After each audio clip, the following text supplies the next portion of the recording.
The iron stove was a dead thing, a 200-pound anchor of rust and cold metal that fought her every step of the way. Ilara leaned into the harness, the rough hemp digging into her shoulders through the thin wool of her coat. Her boots slipped on the loose scree of the path, sending a cascade of small stones rattling down the mountainside. Behind her, the stove scraped over the frozen ground, a sound like a giant filing its nails on the bedrock of the world. Each pull was a small victory, measured in inches. The air, thin and sharp at this altitude, burned in her lungs. It was late October, and the wind already carried the scent of deep winter, a clean, metallic promise of what was to come. Beside her, trotting with a patient, steady gait, was Boulder, a dog of indeterminate breed whose gray muzzle and intelligent brown eyes suggested he had seen more winters than she had. He watched the rope, his head cocked, as if calculating the tension and offering silent encouragement. He never barked, never whined, just stayed near, a furry, warm presence against the vast cold. They were a team of two against the mountain. The mouth of the abandoned silver mine gaped before them, a dark wound in the granite face of the ridge. It was her destination, her inheritance, not the mine itself, which belonged to a distant company that had forgotten its existence decades ago, but the knowledge of it. Her father had been the last geologist to survey these hills, a quiet man considered eccentric by the people in the town below. He spoke of geothermal gradients and passive ventilation when they spoke of crop prices and church socials. His journals, bound in cracking leather and filled with his precise, elegant script, were all she had left of him. And in those journals was a plan. As she finally dragged the stove onto the flattened earth before the mine's entrance, a voice cut through the wind. "That's the craziest thing I've ever seen." Ilara didn't have to turn. She knew the voice. Mr. Gable, their closest neighbor from the valley floor, stood 30 yards down the path, his hands on his hips. He was a good man, a practical man, whose knowledge was rooted in a lifetime of observable fact. He knew how deep to plant potatoes and when the first frost would bite. He did not know about the deep earth's constant, latent warmth. "Are you planning on heating the whole mountain, Ilara?" he called out, his voice a mixture of pity and disbelief. She straightened up, pushing a stray strand of brown hair from her face with the back of a dirty glove. Her breath plumed in the air. "I'm moving in," she said. Her voice was quiet, swallowed by the open space, but he heard her. He walked closer, his heavy boots crunching on the gravel. He stopped a respectful distance away, his gaze sweeping over the dark maw of the mine, the pile of scavenged lumber she had already hauled up, and the ridiculous, defeated-looking stove. "In there? Child, that's a tomb, not a house. It's damp. It's dark. The collapses in those old shafts. You'll be buried alive before the first snow. Wait until winter." The phrase hung in the air. Wait until winter. It was the town's refrain, a casual dismissal of any idea that strayed from the well-trodden path. It was what they'd said to her father about his theories. It was what Mayor Thornton had said last week when he'd informed her that, with her parents gone and the deed to their small farm sold to cover their debts, she had no standing to remain. Her options, he'd explained with a practiced, regretful tone, were to marry one of the available bachelors or take a position as a scullery maid in the city, 2 hours away by carriage. When she had refused both, he had given her until the end of the month. "I have a plan," she said to Mr. Gable, the same words she'd used on the mayor. It was all the explanation she had to offer. Words were clumsy things. The plan was not made of words. It was made of physics, rock, and labor. Mr. Gable shook his head slowly, his face a mask of genuine concern. "Your father filled your head with nonsense, girl. Wonderful man, brilliant in his own way, but his head was in the clouds, or under the ground, I suppose. There's no living up here, not like this. He gestured again at the mine. Come down to the valley. My wife will find a place for you. You can't stay here. This is my home now, she said, and this time there was a finality in her tone that stopped his arguments. She turned back to the stove. The conversation was over. He watched her for another long minute, then turned and walked away, his silhouette shrinking against the vast, indifferent landscape. Ilara watched him go, feeling not anger, but a profound sense of isolation. He was wrong, but his wrongness came from a place of care. It was the world's wrongness, the stubborn refusal to see what could be, that she was truly fighting. Boulder nudged his head against her hand, a warm, grounding touch. She knelt and scratched behind his ears, her gaze fixed on the dark opening. "It'll work," she whispered to him. "He wrote it all down." Inside, the air was still and cold, carrying the mineral scent of wet stone and a silence that felt ancient. Her lantern cast a flickering, nervous light on the rough-hewn walls. The main tunnel was wide enough for an ore cart, running straight into the mountain for 100 feet before branching. Water dripped rhythmically from the ceiling, each drop echoing in the profound quiet. This was the space she had to tame. She found the spot her father had marked on his hand-drawn map, a small alcove off the main passage, about 12 feet deep and 16 feet wide. It was here she would build her room. But the room was secondary. The heart of the entire plan, the linchpin of her survival, lay deeper. She left the lantern in the alcove and took a coil of rope and a smaller oil lamp. With Boulder padding silently behind her, she navigated the branching tunnels, her boots splashing in the shallow puddles. She was following a specific map from the journal, a route her father had charted years ago. He had been fascinated by this mine not for its silver, but for its structure. Specifically, for ventilation shaft C.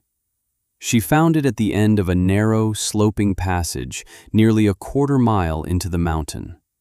It was a perfectly vertical hole in the floor, about 3 feet in diameter, plunging straight down into the darkness. A rusty iron grate, half-eaten by time, covered it.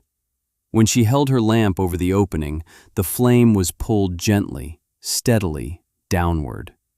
It was the mine breathing. Her father's notes were precise. Vent shaft C connects to the 400-foot level, which in turn is intersected by a deep geothermal fissure. The air temperature at that depth remains a constant 54 degrees Fahrenheit, year-round. An updraft must be created, a flue. The cold, dense surface air will fall, be warmed by the deep earth, and rise through a secondary insulated channel. A natural, perpetual heat engine. It was a beautiful, elegant theory. But the page was followed by pages of complex calculations, diagrams of convection, and warnings about carbon dioxide buildup and the necessity of a separate exhaust flue for the stove. The grate was choked with debris, and the shaft itself was likely filled with a century of fallen rock. The work would be immense. She spent the rest of that day and the next 3 hauling her supplies inside. The lumber, tools, her father's books, sacks of flour, beans, and salted meat, and finally, the stove. Getting the stove into the alcove was a brutal, inch-by-inch battle with gravity and friction, a war she and Boulder won through sheer, stubborn persistence. By the end of the 3rd day, her body ached with a deep, satisfying pain. Her hands were raw, her muscles screaming. But her small corner of the mine now held the components of a home. That night, she ate a cold meal of bread and dried beef, huddled in her blankets, the lantern casting a small circle of civilization in the immense, patient darkness. Boulder slept curled at her feet, his occasional sighs the only sound beside the relentless drip of water. She opened the journal. The ink was faded, but the ideas were as clear and bright as the day they were conceived. She was not just building a shelter, she was proving him right. She was finishing his work. The first week was spent on the chimney. Not the stovepipe, but the great geothermal lung of the mine itself. Securing a harness around her waist and anchoring the rope to a thick timber she'd wedged across the tunnel, Ilara lowered herself into ventilation shaft C. The darkness swallowed her. The air grew thick and heavy, smelling of decay and damp earth. Her lamp cast a tiny, swimming pool of light on the rock walls, which were slick with moisture and blooming with pale, ghostly fungi. 20 feet down, she hit the first blockage, a mass of rotted timbers, rockfall, and compacted soil. For 6 days, she worked in that vertical prison. She would lower herself down in the morning, spend hours chipping away at the blockage with a small pick and a shovel, filling a bucket which she would then painstakingly haul to the surface, hand over hand. The work was grueling and claustrophobic. The only light was her own, the only sound her labored breathing and the scrape of her tools. Her world shrank to the circle of her lamp, to the strain in her arms and back, to the patient, waiting face of Boulder peering down from the rim of the shaft. He would watch her for hours, a silent, furry sentinel.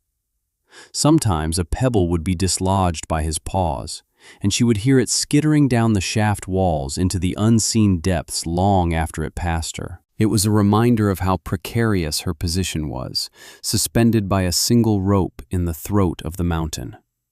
Slowly, painstakingly, she cleared the blockage. The pile of debris in the tunnel grew into a small hill. Her hands, despite her thick gloves, were a geography of blisters and cuts. Each night, she would clean them with whiskey and coarse soap, her face tight with pain, before falling into an exhausted sleep. During this time, Mrs. Gable came to the mine entrance. She carried a basket with a fresh loaf of bread, a jar of preserves, and a thick woolen blanket. Her face was etched with a mother's worry. "Ilara, this is madness," she pleaded, her voice echoing strangely in the mine's entrance. "The women in town are talking. They say you've lost your senses with grief. Please, come down. You don't have to go to the city. We'll make a place for you." Ilara, covered in mud and stone dust, looked at the kind woman and felt a pang of regret. It would be so easy to accept, to sink into the warmth and safety of the community. But it would be a betrayal of her father, of the plan, of the stubborn spark in her that refused to be extinguished. "Thank you for the bread, Mrs. Gable," she said, accepting the basket. "But I am home." The woman's eyes filled with tears. "You'll freeze in there, child. You'll die in this dark place." "It won't be dark for long," Ilara replied, her gaze distant, already picturing the next step. She was polite but immovable, a small piece of the same granite that surrounded her. Mrs. Gable left the basket and walked away, defeated. Ilara watched her go, then took the bread and ate a slice, the taste of kindness a strange and welcome flavor on her tongue. On the 7th day of working in the shaft, her pick broke through the last of the debris. A rush of cool, clean air washed over her, different from the stagnant air of the upper shaft. It was the deep earth breathing out. It smelled of stone and minerals, but not of decay. It was a stable, neutral 54 degrees, just as the journal had predicted. Hanging there in the dark, she smiled, a true, unburdened smile. The first and most difficult part of the plan was a success. Now she had to build the flue, the second lung. She used thin sheets of tin salvaged from a collapsed roof in the town's junkyard. Lowering them down the shaft was a nightmare of logistics. She had to rig a pulley system, carefully guiding the sharp-edged sheets to avoid them snagging or slicing her rope. Down in the darkness, she riveted them together, forming a pipe within the wider shaft, securing it to the rock wall with iron brackets she hammered into drilled holes. This would be the updraft channel. The wider space around it would serve as the downdraft. The cold surface air would fall, warm at the bottom, and the only place for the lighter, warmer air to go would be up her insulated flue. While she worked on this central artery, she also began to build her living space. She used the scavenged lumber to frame out the walls of the alcove, creating a room within the rock. For insulation, she used a technique from her father's journal, a strange mixture of dried moss, sawdust, and clay, which she packed into the space between the wood frame and the stone walls. It was messy, laborious work. She hauled buckets of clay from a deposit near a stream, gathered moss from the forest floor, and begged sawdust from the town's sawmill, enduring the owner's pitying stare. She mixed the concoction in a large trough, the cold mud sucking at her arms up to the elbows. She packed it into the walls by hand, smoothing it with a trowel. It was primitive, but her father's notes promised it would be incredibly effective, not just for insulation, but for moisture control.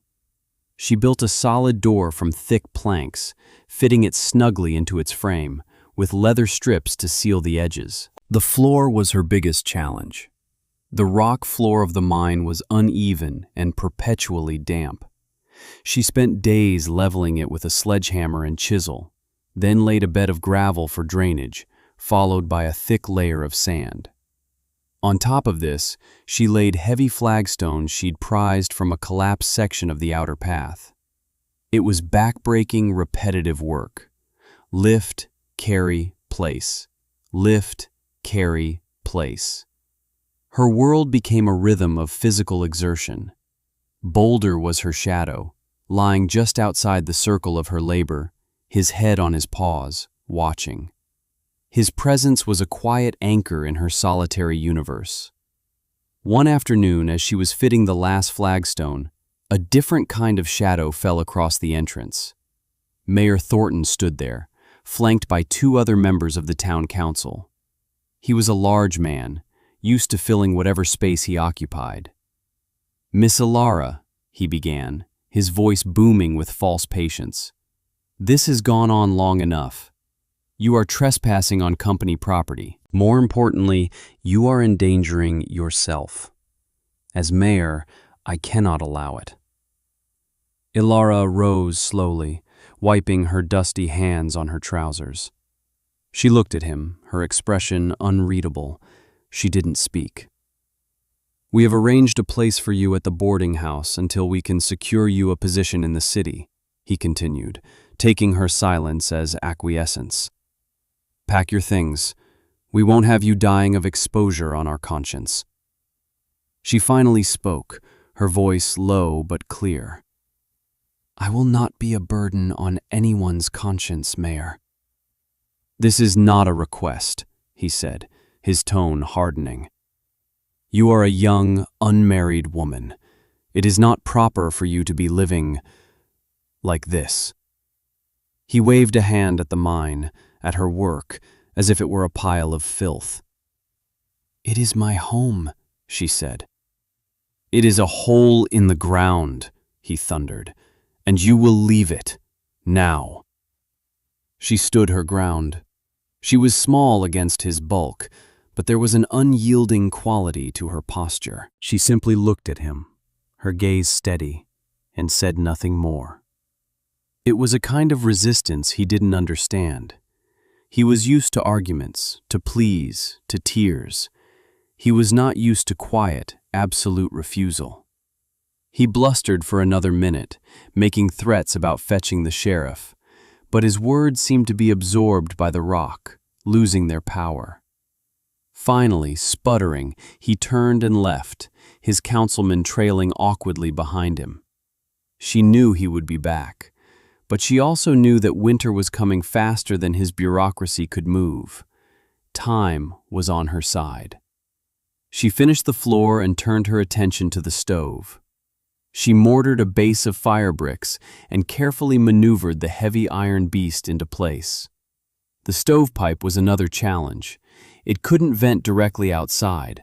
The wind would blow it out or fill her home with smoke. Following another of her father's diagrams, she ran the pipe up and into a narrow natural fissure in the rock ceiling of the alcove, a separate crack that wound its way to the surface far from the main entrance. It was a natural chimney, needing only to be cleared of loose rock. By the first week of November, the exterior work was done. The first snows had already dusted the high peaks. The air was consistently below freezing. Inside her rock-hewn room, it was a steady, damp 45 degrees, significantly warmer than the outside but still bone-chilling. The geothermal system was not yet complete. She unrolled a large canvas tarp, thick and waterproofed with pine tar, and rigged it across the main mine tunnel just beyond her doorway. This created an airlock, a buffer between her living space and the open entrance. Now, the only significant air that could enter her sealed room was from the ventilation shaft. She split and stacked the last of her firewood, piling it high against one wall of the alcove outside her framed room. Her stores were complete. Bags of flour, beans, potatoes, and onions were stored in a colder, drier side tunnel. Jars of preserved berries and vegetables lined a crude shelf. She was as ready as she could be. The town thought she was a fool, a madwoman courting death. But as she stood in the doorway of her nearly completed home, she felt a sense of peace. Every stone, every plank, every ounce of mud in the walls was a testament to her will and her father's genius. She had built it. It was real. The day the great storm began, the sky was the color of a lead plate. The air was unnaturally still, heavy with a silence that felt like a held breath. Ilara stood at the mouth of the mine, Boulder at her side, and watched the clouds boil over the western ridge. There was no wind, just a profound and ominous pressure drop that she could feel in her bones. The animals knew. She hadn't seen a squirrel or a chipmunk all day. Boulder's ears were flat against his head, and a low, almost inaudible growl rumbled in his chest. He was watching the sky, and he did not like what he saw. Mr. Gable made one last trip up the path. He didn't stop to talk, just stood at a distance and yelled against the oppressive silence. "A blizzard's coming, Ilara, the likes of which we haven't seen in 20 years. For God's sake, girl, come down." She just raised a hand in acknowledgement and turned back inside. There was nothing left to say. She dropped the heavy canvas flap at the main entrance, sealing herself in. The outside world vanished. She moved through the short, dark tunnel to her wooden door and stepped into her room. It was her sanctuary. For the first time, she lit the stove. She filled it with seasoned oak, struck a match, and watched the kindling catch. The iron ticked and pinged as it warmed, and a soft orange glow filled the small space. The smoke drew perfectly up the flue. Then she went to the geothermal vent in the corner of the room. It was a simple wooden grate on the floor, covering the top of the tin flue she had so painstakingly built. She held her hand over it. From its depths, a gentle, steady current of air was rising. It wasn't warm, not like the air from the stove, but it was a constant 54 degrees. It was the breath of the mountain, and it was pushing the cold, stagnant air out, creating a slow, constant circulation. She closed her eyes. It was working. All of it. The math was true. The first flakes began to fall an hour later. She couldn't see them, but she could hear them. A soft, insistent hissing against the mountainside. Soon, the hissing was joined by the rising moan of the wind. Within 2 hours, it was a full-blown gale, a physical presence screaming and clawing at the rock outside. But inside her room, the world was transformed. The stove threw off a deep, penetrating heat that warmed the flagstones and the insulated walls.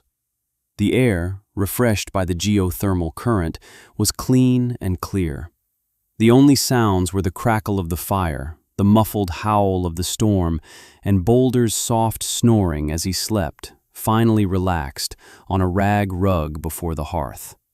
Ilara sat in her one wooden chair, her father's journal open on her lap, and felt a profound sense of rightness. She was safe. She was warm. She was home. The storm raged for 2 full days without pause. It was a living entity, a monster of wind and snow that consumed the world. Ilara kept the stove fed and monitored her ventilation. The temperature in her small room remained a stable, comfortable 68 degrees. The geothermal system worked in perfect concert with the stove. The warm air rose to the ceiling, and as it cooled, it was drawn towards the stove to be reheated, while the gentle, fresh air from the deep earth replenished the oxygen. There was no smoke, no drafts, just a pocket of impossible warmth and safety carved into the heart of the blizzard. She ate hot stew, read her father's books, and listened to the storm trying to tear the world apart. She felt no fear, only a quiet vindication. On the morning of the 3rd day, the storm's fury lessened slightly, but the wind remained a constant, high-pitched shriek. It was then that she heard a new sound, a frantic, desperate banging on the outer canvas flap. It was not the wind. Boulder shot to his feet, a deep growl in his chest. Ilara quieted him with a hand on his head and moved cautiously from her room into the dark entryway. "Hello?" she called out, her voice sounding small. A man's voice, raw and hoarse, answered. "Ilara, it's Liam. Let me in, please." Liam was the blacksmith's son, a young man who had always been kind to her, offering a quiet nod when others offered stares. She pulled aside the heavy canvas. The space between it and the snowdrift that had buried the entrance was a tiny, swirling vortex of white. Liam tumbled inside, half frozen and covered in snow, his face pale with shock and cold. He collapsed on the floor of the tunnel. She dragged him inside her room and shut the solid wooden door, plunging them back into warmth and quiet. He stared around the small, warm, well-lit space as if he were seeing a miracle. He looked at the glowing stove, the stacked firewood, the shelves of books, the sleeping dog. His gaze was one of utter disbelief. "The roof, our roof is gone," he stammered, his teeth chattering. "The snow load, it just collapsed. We're in the cellar, but it's freezing. My mother sent me. She said if anyone could survive this, it was your father's daughter." Before Ilara could fully process his words, there was more shouting from outside. She went back to the entrance. This time it was Mr. and Mrs. Gable. Their faces were gray with exhaustion and terror. "Our house, the weight of the snow," Mr. Gable began, his voice breaking. He, the most practical of men, the man who knew all the rules of winter, was defeated. "The main beam's splintered. It's not safe." He looked past her, into the impossible warmth of her home, his eyes wide with a dawning, terrible understanding of how wrong he had been. She let them in without a word. She led them to her room, where Liam was now huddled by the fire, sipping a hot cup of broth she had ladled for him. Mrs. Gable began to weep silently, her body shaking with cold and relief. Mr. Gable walked slowly around the small room, his hand tracing the line of the insulated wall. He knelt and felt the current of air rising from the geothermal vent. He looked at the stove, then at the flue disappearing into the rock.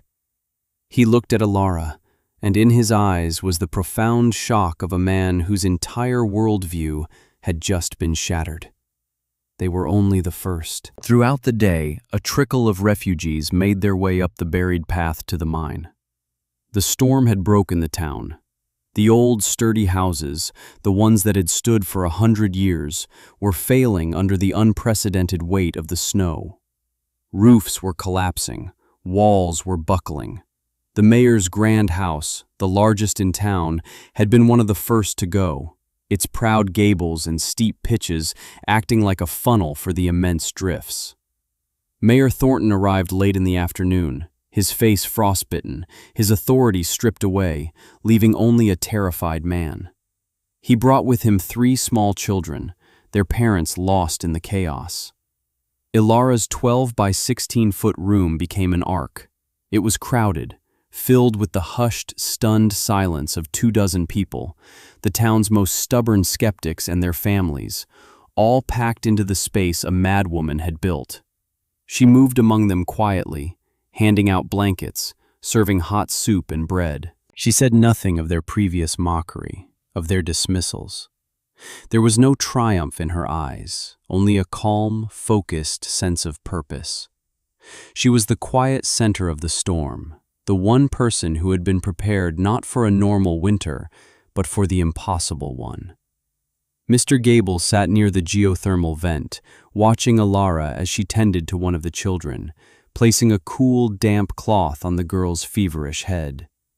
He finally spoke, his voice raspy but clear enough for everyone in the silent room to hear.